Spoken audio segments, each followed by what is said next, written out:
سلام عزیزان، امیدوارم که خوب باشید.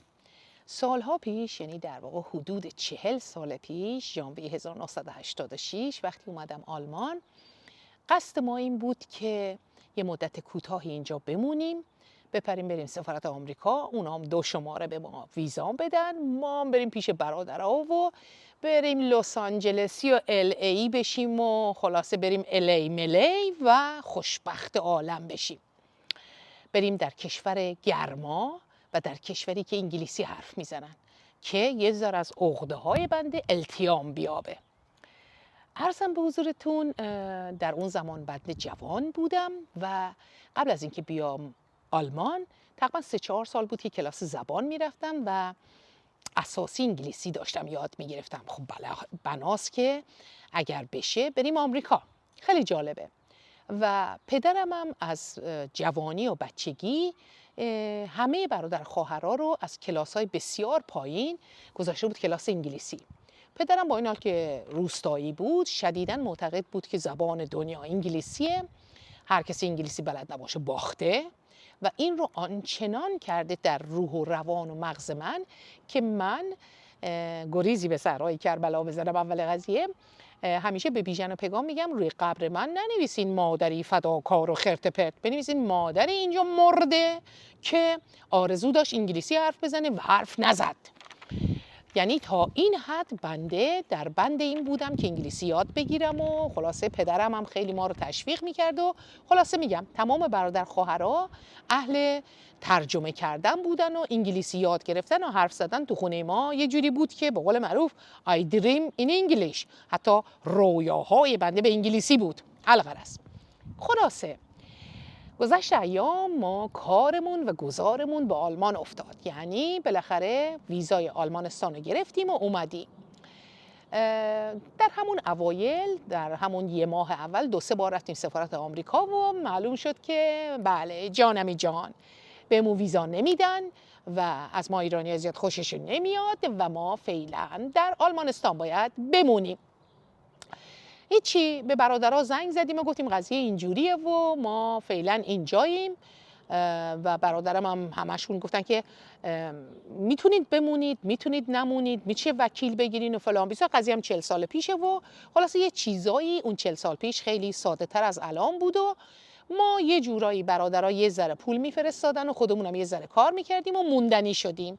بعد از موندنی شدن هم که دیگه اصلا نرفتیم سراغ سفارت آمریکا و بدجوری موندنی شدیم.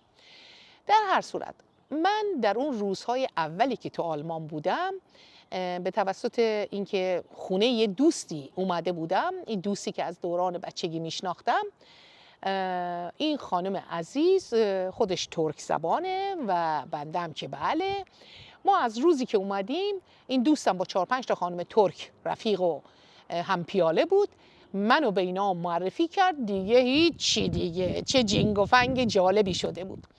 و ماها ایرانیایی که آذری هستیم و ترکی حرف میزنیم در واقع مثل ترکیه که حرف نمیزنیم، ولی برای اونا زبان ما شیرین میاد، به طوری که هر وقت ما حرف میزدیم میگفتم وای گزل گوربان تاتل دیلوه گوربان، به اون زبان شیرینت قربون برم، از این حرفا. خلاصه ما یه ذره شغرت میگفتیم، اونا یه ذره شغرت میگفتن و جوان بودیم و من 25 سالگی اومده بودم و خلاصه در حیاتی اینجوری سر سبز میشستیم و حرف میزدیم و گپ و گفتگو میکردیم و دنبال پسر جوانی که بعدها همسر بنده شد حرف میزدیم که وای چقدر لاغره، وای چقدر فلان، بماند که خدا گریبانگیر ما کردش یا اینکه برعکسش، نمیدونم.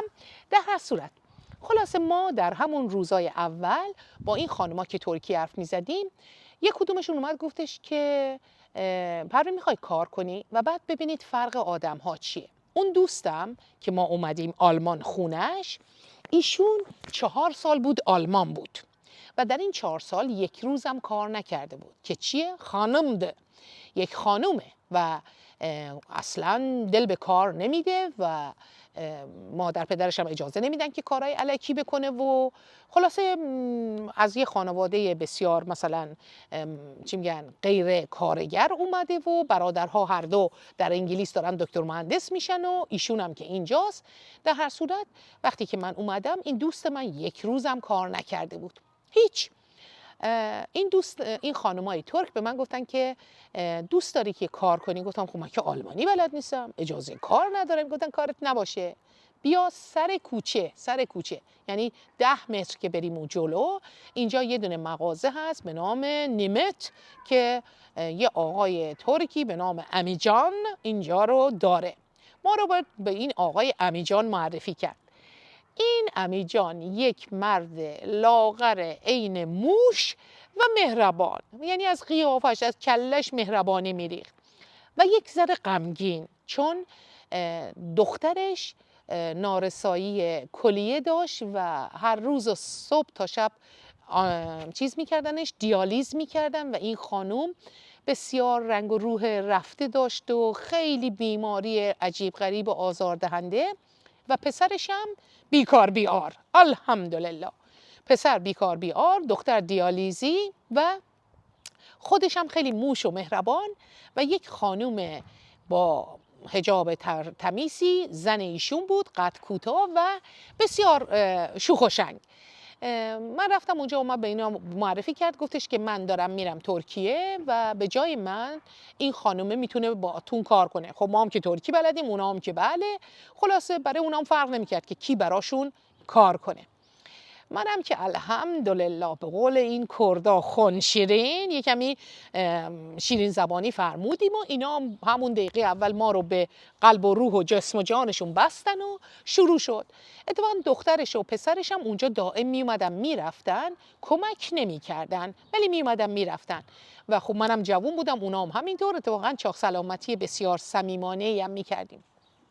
در این لحظه که ما در اینجا زندگی میکنیم و کار میکنیم، من هی مثلا وقتی که این پسر همسایه، این آقایی که بعدها باش ازدواج کردم، ایشونم همسایه ما بود، پسر همسایه بود و هر وقت که حرف از زمین و زمان میزدیم من میگفتم وای من عاشق غذای رستورانم، من دیوونه غذای رستورانم. اینم میگفت نه وای اصلا من بمیرم هم غذا تو رستوران نمیخورم و اصلا اینجوریه و 2 نصفم کنی تو رستوران سالاد نمیخورم، 4 نصفم کنی اولویه نمیخورم، 5 نصفم کنی کله پاچه نمیخورم. وای بسم الله.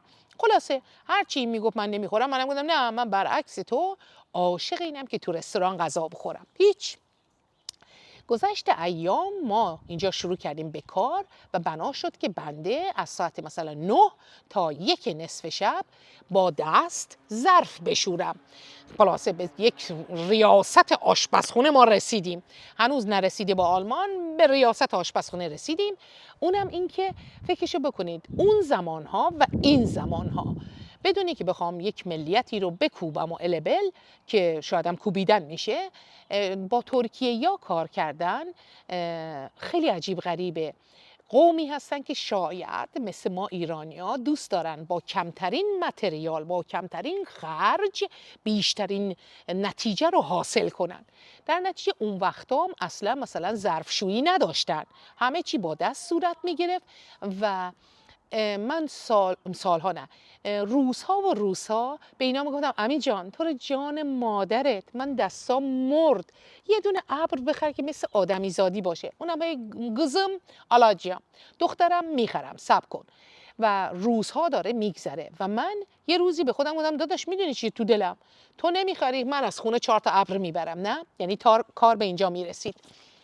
انسان‌های مهربان و مؤدبی بودن و چی میگن خوشدل بودن، خوشقلب بودن، ولی همطور که بهتون گفتم از لحاظ کاری بسیار عجیب غریب بودن و من بعدها هم تجربه های بسیاری کردم در دنیای کاری که استغفر الله خدا منو ببخشه، ولی بعدها تعریف میکنم که تو یک مغازه ایرانی چطوری کار کردم و چطوری نون در آوردم، اون قصهش برای بعد.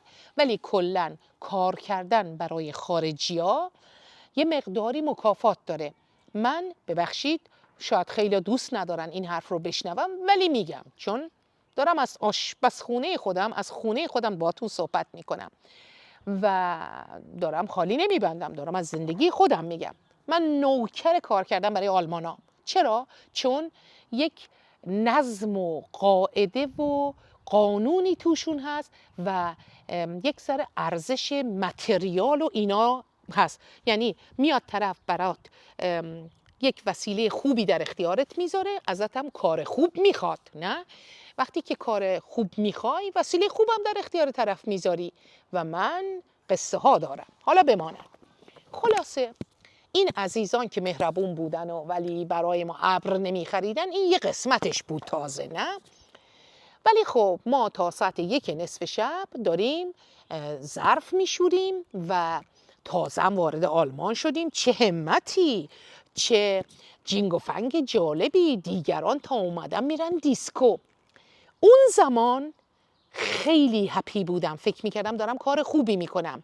الان میفهمم خیلی کار بدی میکردم. پشیمانم، ولی پشیمانی سودی نداره. جوانی نکردم، عشق نکردم. منم 25 سالم بود.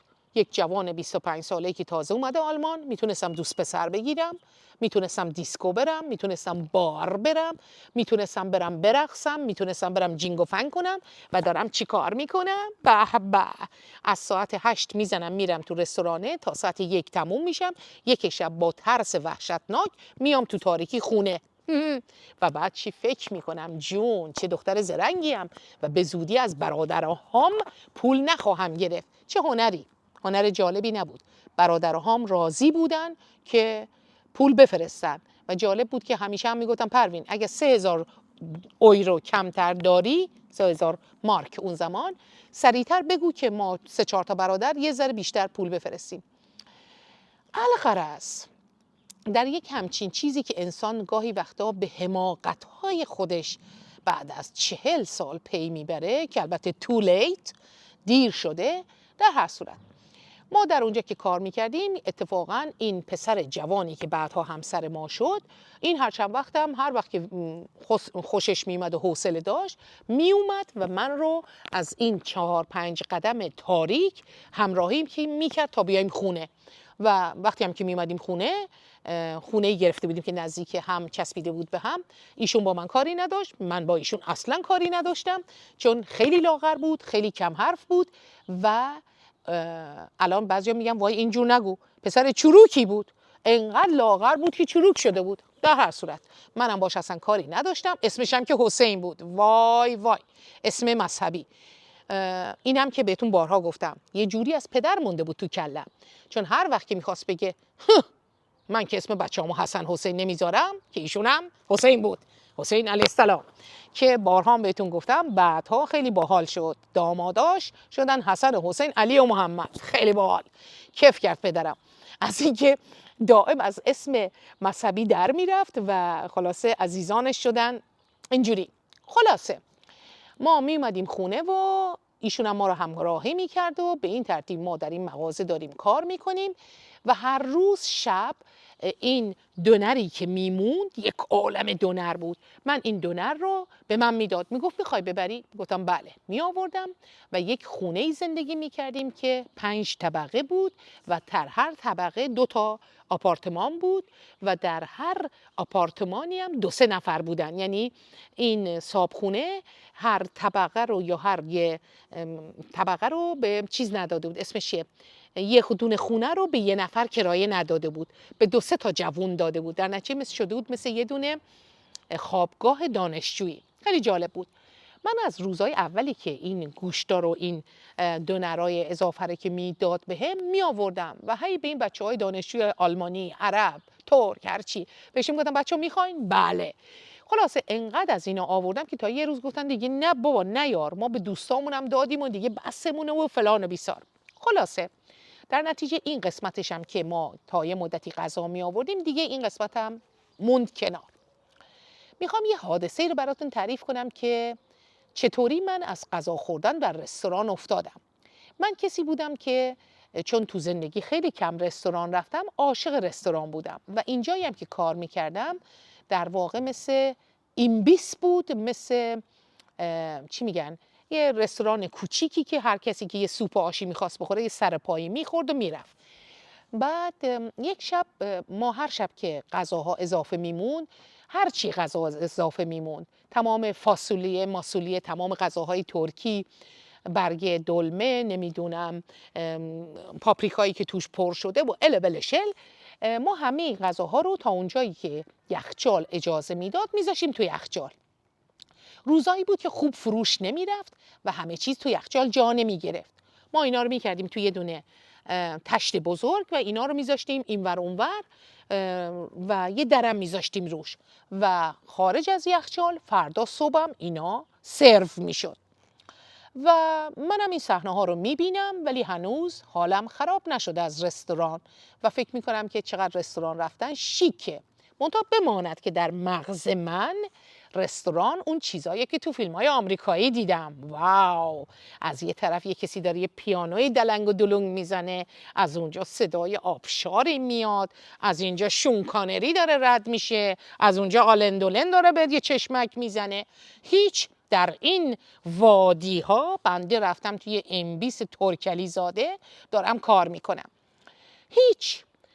یکی از این روزها من زمین رو میشستم، همینجوری که داشتم زمین رو میشستم با یک چیز، با یه دونه بهش چی میگن خدایا، با اینجا میگن تیپ فلان، اسمش چیه، با یه دونه خدایا نمیدونم چطوری بگم اسمش یادم رفته. واو، دارم فیلم و فیگور میام که انقدر فارسیم خراب شده یا اینکه آلمانیم زیاد جالب شده که فارسیش یادم نمیاد. آقا فارسیش اصلا بهش چی میگم من نمیدونم. آقا یه دونه چیزیه که دسته داره و پایش هم یه دونه یه چیز انقدریه که زمینو باش جارو میکنن. جارو نیست ولی یه چیزی که زمینو تمیز میکنن. در هر صورت حالا اصلا شما اسمشو بذارین جارو با یه دسته بلند. در هر صورت من اینو کردم زیر این کمدایی که چیزای وسایل آشپزخونه است، دیدم یه دونه تقریبا تشت بزرگ، تشت آهنی انقدری توش یه دونه غذا، یه کالم غذا مونده و توش هم چیز است، گوجه فرنگی و لوبیا و اینا. اینو در آوردم به این آقا گفتم امین جان این زیر بود. گفت خود چه بی داره؟ گزم وربورا بده اینجا. و دیدم که چه جالب، جلوی چشم خودم اینو قشنگ ریخت توی اون ظرفایی که میذارن جلو و سروش کرد و فروخت. الله اکبر. خیلی خوب، ما یه روزی به چشم خودمون این صحنه رو دیدیم و حالا داره حالم دگرگون میشه ولی عیبی نداره. گذشت ایام و اینا، چند روز بعد اینهو مثل یه کسی که شرطی شده بودم، همه کارا رو که میکردم سریع میرفتم با اون جارو یه دونه اینجوری میکردم ببینم از اون زیر باز چیزی در میاد. هیچی. عزیزانی که شما باشین، 2-3 روز بعد دوباره در حال یه دونه اینجوری کردم با جاروه، دیدم یه دونه تشت دیگه در اومد، توش چی است؟ یه ذره گوجه فرنگی که دورش خوش شده. معلومه تو این 2-3 روزی که من این زیر رو تمیز نکردم و سراغی به این زیر دستگاه ها نزدم و با این جارو نرفتم اونجاها، یک ظرف گنده که توش گوجه فرنگی و اینا بوده و رب توش خوش شده. اینا آوردم بیرون. جالبه، گذاشتم دم ظرفا که بعد از اینکه زمین رو تمیز کردم اینو برم بشورم. در همین لحظه یک جوانی اومد، آلمانی، فرمودش که چیز دارین، سوپ گوجه فرنگی دارین؟ این آقای امیجان نازنین مهربان گفت بله. به چشم خودتون باورتون نمیشه، اومد تو به امیرالمومنین، اگه دروغ بگم، یه لیوان آب داغ انقدری ریخت تو این تشت و سطله که گوجه فرنگی ها و ربا یخ زده و با ناخونش کرد تو این ظرفه، همینجور شروع کرد این رو چیز کردن، چی میگن، تمام این دور این رو با ناخونش کراتسنگ کردن، خاریدن نمیشه، نمیدونم چی میگن، خدای بزرگ امروز وضعم خراب شده، فارسیم بهم ریخته. در هر صورت اینو تراشید، با ناخونش اینو تراشید و ریخت توی این ظرفه. آب رو اینجوری کرد تو این تشته که شد یک ذره آب زیپوی بدرنگ عجیب غریبی که با ناخونش اینا رو تراشیده و این رو ریخت توی یه دونه کاسه، یک کلکس اینجوری رب ریخت روش، گذاشت تو میکرووله، داد به این پسره. عزیزانی که شما باشین تموم شد. رستوران در زندگی من کات شد. زندگی من با رستوران کات شد. یعنی اگر دیگه کسی می اومد میگفت آقا بیا بریم رستوران، غذاتو میدم، پولتو میدم، زندگیتو میدم، میگفتم نه، تموم شد. چیزهایی که من در اینجا تجربه کردم نمیتونم تحمل کنم. آقا چند روز بعدش اینا با یک مغازه‌ای در ارتباط بودن که این مغازه تره بار بود و هر وقت که تره بار فروش میرفت و تموم میشد و اینا، آخرشو تمام این گوجه فرنگی ها، بادمجونا، کلم دلمه‌ای ها و کاهوها رو می آورد و اینایی که می آورد معلومه مثلا 2 روز 3 روز تو مغازه مونده، به فروش رفته نرفته، اون یه ذره له شده، این یه ذره ضایع شده فلان.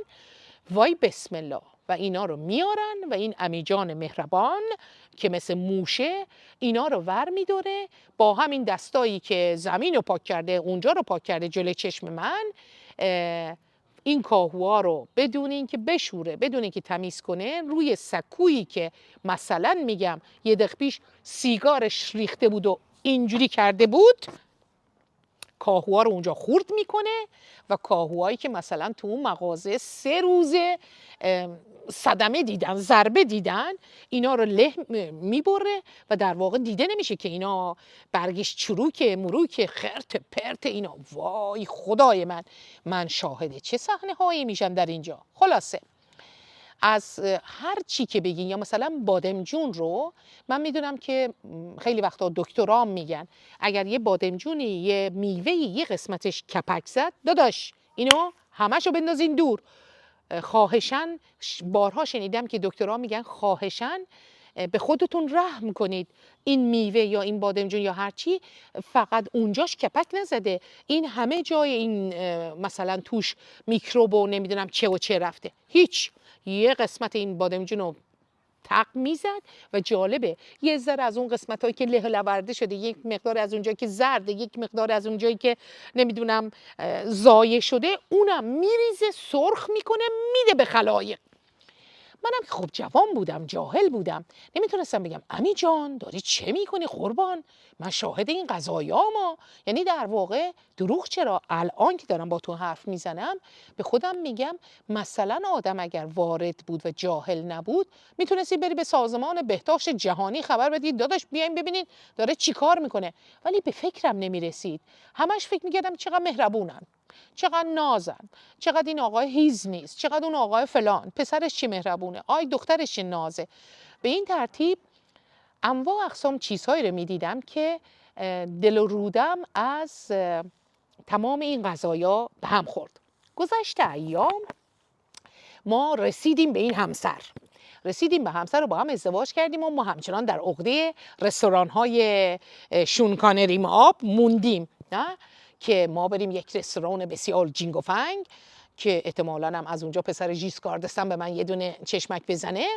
در این حالت بعد از اینکه بچه اول حامله شدم، ولی در این مدت که با هم ازدواج کردیم و خلاصه 3-4 سال گذشت، منم هی رستوران میکنم، ایشون میگفت وای خدایا اگر تو حامله بشی تو میخوای تمام دنیا رو بخوری، هی ما باید بریم رستوران و فلان و بیسار. کار خدا.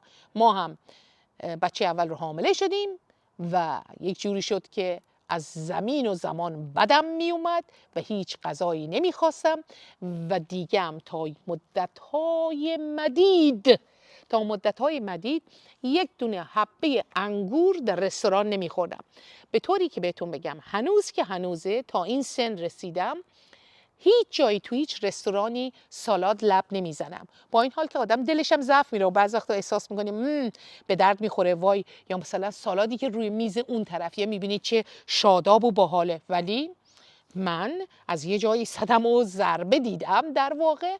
و خلاصه روزگارانی بود با این عزیزان و بعد از یک عمری کار کردن در اونجا الحمدلله سمت‌های دیگری گیر آوردم، من جمله این که برم مثلا صندوقداری بکنم و البل از اونجا در اومدم.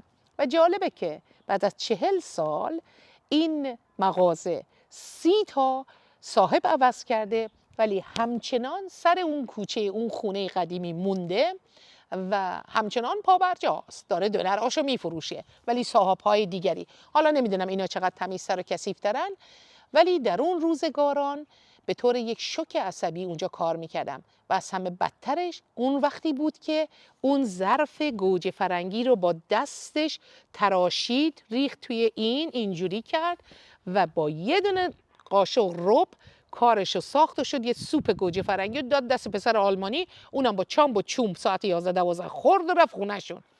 خلاصه عزیزان، این هم یکی از خاطرات غیر عشقی من نسبت به غذا. هوا خیلی خوبه، خیلی، چقدر عجیب غریبه، آدم عاشق میشه.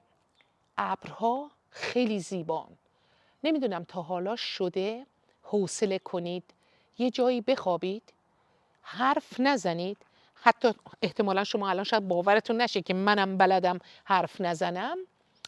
من گاهی وقتا حرف نمیزنم و به آسمون نگاه میکنم و ابرها با من صحبت میکنن و زیبا هستن و توی ابرها خیلی چیزا میبینم.